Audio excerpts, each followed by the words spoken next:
So the Bible is real clear on what we would call the capital gains tax, because the capital gains tax says, oh, you've made too much profit. We're going to take some away from you and give it to everybody else. No, no, no. Bible does not support what we call the capital gains tax. In the same way, the Bible does not support what we call the estate or the death tax. The Bible says the government is not to take away the land from the people or from the heirs of the people.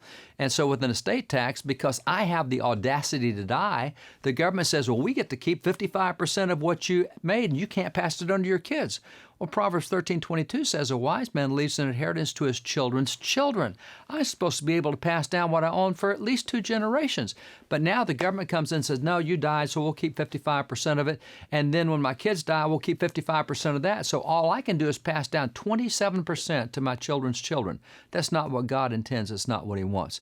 You have other kinds of taxes as well. You'll find that at the beginning we did not allow an income tax because that is a tax on your property in the sense that if I work really hard and I exchange my blood, sweat, and tears and time for money, I get a paycheck for that. That money is my property. And government's supposed to protect property, not take property. And so as a result, we did not have an income tax until we amended the Constitution in 1913 through the 16th Amendment.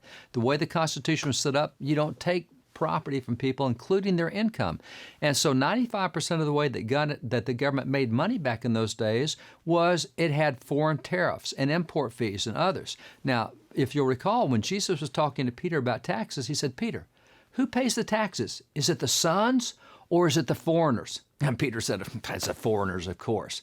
Well, that was the deal. That's the way we used to run our tax system, is the foreign nations paid so much by sending their tariffs and imports and excises in, and then we did not charge the people. We had taxes, but they were very small. Today, man, we get all the money off the backs of the people by taking their property. That's not the way it's supposed to be.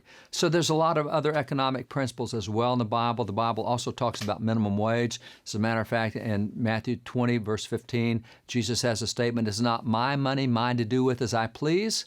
Well, if you have a minimum wage, it's not. The government will tell you what to do with your money. But you see, under the free market system, I can say, I'm willing to pay you this much to do this job. And you say, well, that's not enough. I'm finding a job somewhere else. See, the market will help me bring my wages up if I can't get anybody to agree to it. But if somebody wants to do it for that amount and he agrees with me and we both agree on it, that's a free market contract. And that's what Jesus talks about in Matthew 20 is the inviolability of the employer-employee contract. So there's lots of economic principles in the Bible. Those are just a few, but the Bible does deal with every aspect of life.